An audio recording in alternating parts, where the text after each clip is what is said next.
Welcome back. Now, the third quarter crime statistics for last year have been revealed, and it reveals that contact crimes such as murder have increased by 10.1% and sexual offences by 9.6%. Now, of the 7,555 people who were murdered, 3,144 were killed with a firearm, while almost 2,500 people died as a result of weapons such as knives, sharp and blunt instruments, bricks, and in many cases, bare hands. And this is in the crime statistics that were reported by Police Minister Bheki Cele and his team on Friday. Now, the public is concerned about the rise in lawlessness generally in South Africa.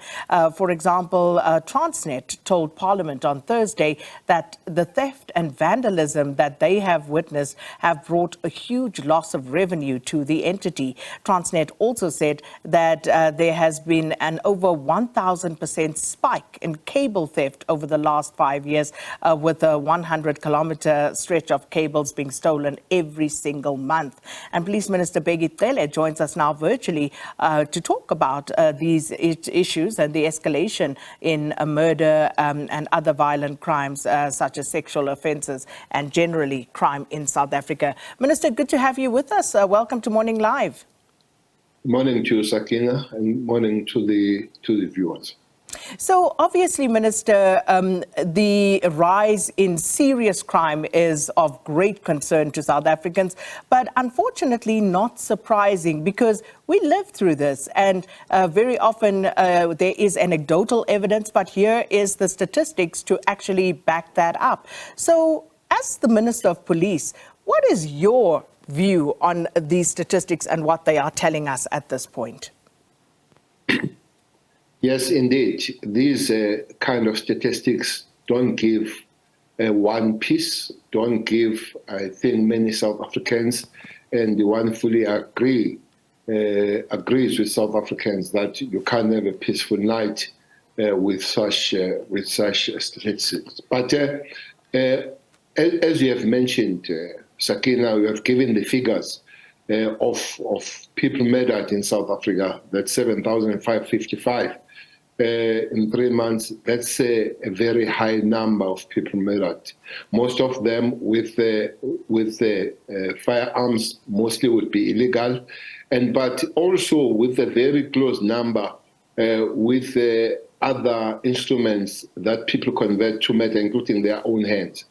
There is this cry narrative that guns in South Africa are full. Those illegal guns, they're all over South Africa, which is true. But South Africans also, it does look like even if they don't get those guns, they can still continue to murder people, which means is a human element that we'll have to deal with.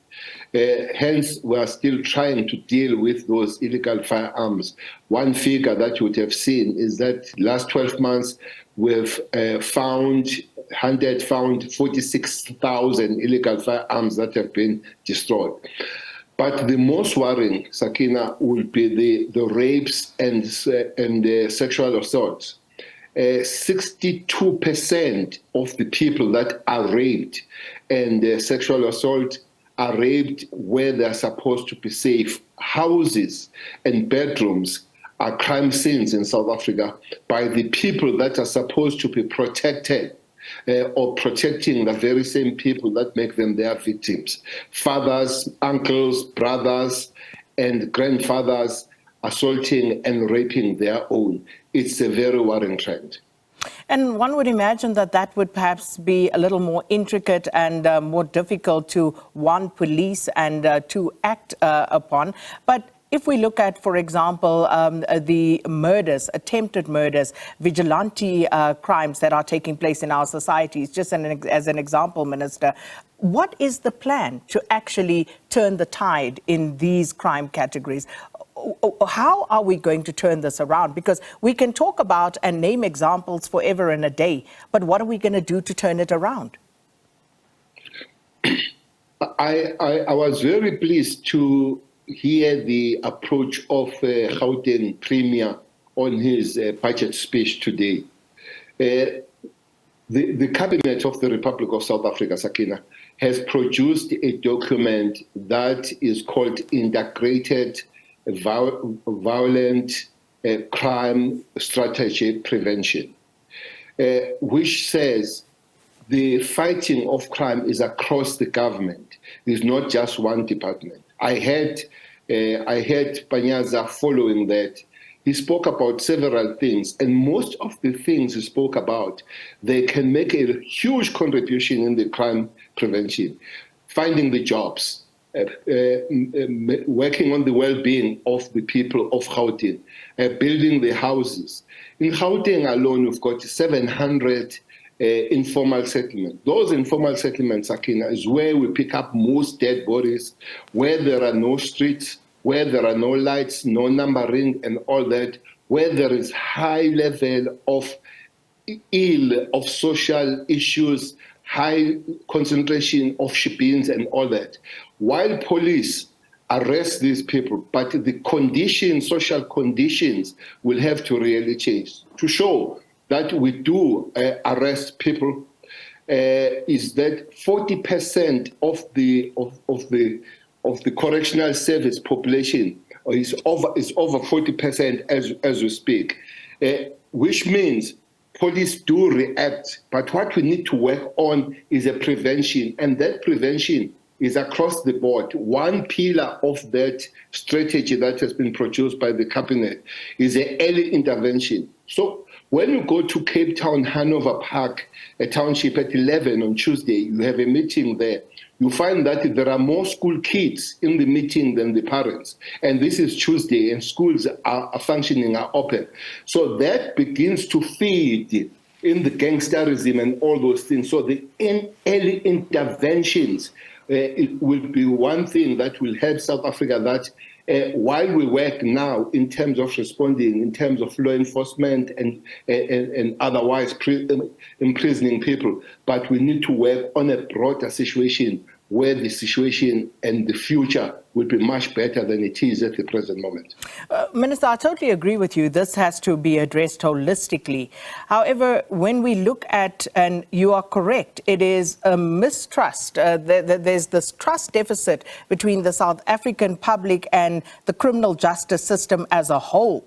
But if we can just isolate the police for the time being, since you are the Minister of the Police, that trust deficit does not only stretch to the citizenry, it stretches to the police themselves. And I was reading last night again, you know, that it was called a climate survey that was done within the police.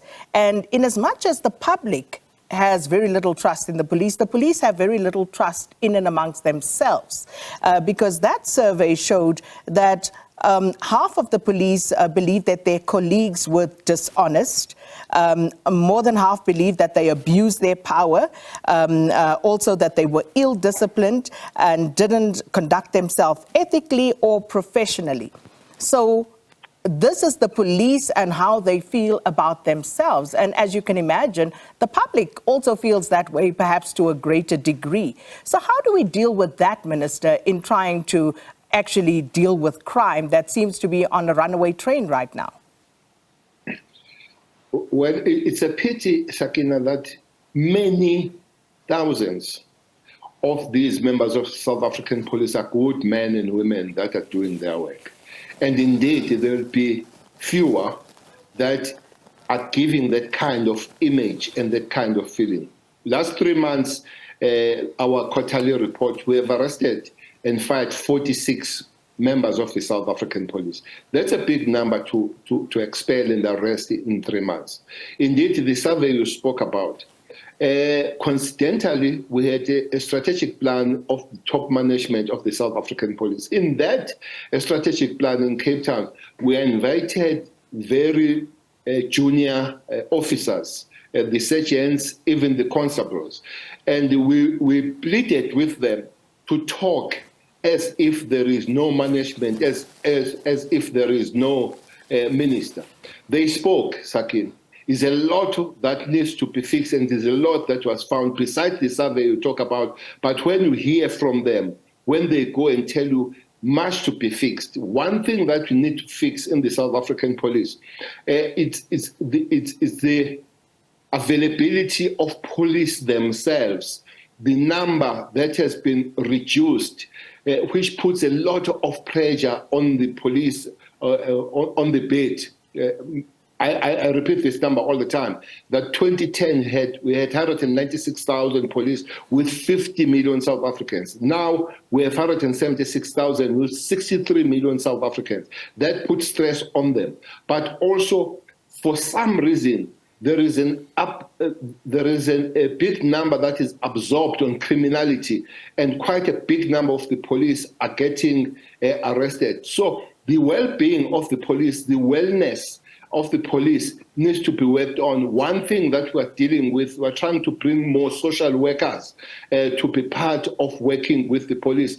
But also we say to management, be parents in local. Make sure that the junior members, those that they need help and all that, work with them, walk with them. Station commanders every morning must look in after their members and find out even with the personnel problems before they go and work out there, because remember, police are part of this community, are part of this society. If the society itself is frustrated and is depressed, you will find it the same after the police, and they will not be able to do their work. Hence, they need an extra effort to make sure that they're taken care of. Minister, we now have a state of disaster declared to deal with the energy crisis in the country. Looking at the crime and lawlessness that South Africans are faced with on a daily basis, do you think we need a state of disaster declared on crime and violence and general lawlessness in the country?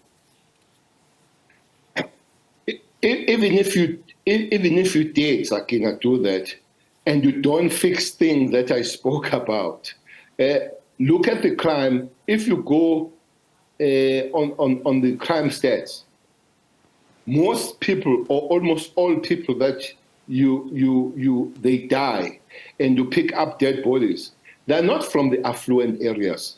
They are from the distressed areas. They are from Yokhailisha, Inanda, Kwamashu, Lusikisiki, and all that. So even if you go, the state of emergency on the crime and corruption, especially the violent crime, will have to give the space to correct that situation. If not corrected, if people don't get jobs, if kids don't go to school, if houses are not built, if people are hungry, if people live under the bridges all the time, which means we'll be on the perpetual state of emergency. If it does come, it will have to give the space to improve the lives of the majority of South Africans.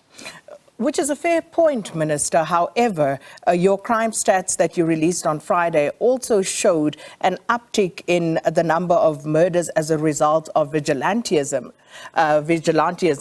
which means that you now have the public taking the law into their own hands, which again perhaps speaks to the lack of trust in the police and the criminal justice system in general to actually deal with crime and mete out justice. So how do we respond to that? How do we deal with that?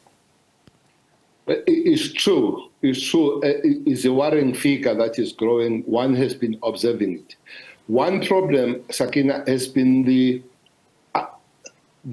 absent police, the numbers of police. I hear people saying that it won't work. It doesn't matter how many police we bring in the system. It's not correct. One of the basic principles of policing is the visibility of police. When you go to these Asian countries, China and everywhere, every corner, you find the police, and people will realize that. So we do need these numbers. So we're glad that though we had the 10,000 last year, we're having another 10,000. Unfortunately, the number will be only make the number of 2010, not the number of 2022. That's one. But you also correct to say that the system itself, not just the police. Yes, our concentration as a Minister of Police, I need to concentrate on that. But also remember, I'm the chair of the justice system, where the whole chain is brought into. One thing that people complain so much about is a question of bail, Sakina, and that even the police, I'm sure as you read that report, police themselves is one thing that they complain about it, to say, you arrest this person every month and this person is out on bail and all that. But that is what ourselves as a government, as a cluster, will have to fix. And indeed, that makes people angry there. And if indeed you don't respond, people will try to take law on their own hands. But on that one, on that anger, there are other people that are opportunists, are criminals themselves, and they want to increase criminality by commuting these crimes as if they are part of communities. Look, the criminals themselves, they've learned to mobilize for themselves the communities. In one incident in Cape Town, we arrested one very notorious criminal, a young boy of 30 years, with the 19 dead bodies charged with them. But the community marched, Sakina, a marched community calling on the minister to release that boy because it gives them food parcels, it buy their sons Nike and all that. So the community is a contested area now where criminals themselves, special gangsters and those high-fly criminals, they contest the community. They mobilize the community on their behalf. So there's a lot of things that needs to be done to normalize the situation. Yes, police and justice class are leading, but other departments, your social department leading, because those many kids you find under the bridges. When you go to any city in the present moment in South Africa, the central police stations are the high level of common crime, the pickpocketing, the stepping and all, because many young people are living under the bridge, they run from home and all that, and those will be your education, that will be your social development, working together to make sure that those kids are home, those kids are at school. And just finally, Minister, obviously South Africans still reeling in shock from that very violent, very public death and murder of AKA. Is there any update on that investigation? Well, may his soul rest in peace, AKA. We started working on that matter on the same night. The first report, I received it at 11 the same night, Sakina, and I was in constant contact with the provincial commissioner there. We managed to create and put a very capable team under Brigadier Cele. Brigadier Cele is one of our most eminent detective who cracked the case of the young woman from university. He has been cracking quite serious other cases. We believe the last briefing that one received yesterday is that we are close. People are working on the many. By the way, there are many of these video footages. Some of them seems to be some fake issues on them. People talk about the hips and all that, but police need to really select the information that will take them forward. Simple put, the case will be cracked. It's taking longer than we thought, but indeed police are at work and we think they're on the right direction. Any solid leads at this point that they're following up on? As I've said, that we are on the right direction on it, Sakina. Minister, we'll leave it there. Thank you so much. Police Minister Bheki Cele, and just talking about the crime stats that were delivered the latest on Friday, and also with the government and, of course, other authorities in the criminal justice system, how they're dealing with crime and lawlessness in general, and this, of course, with regard to those latest, third quarter crime statistics.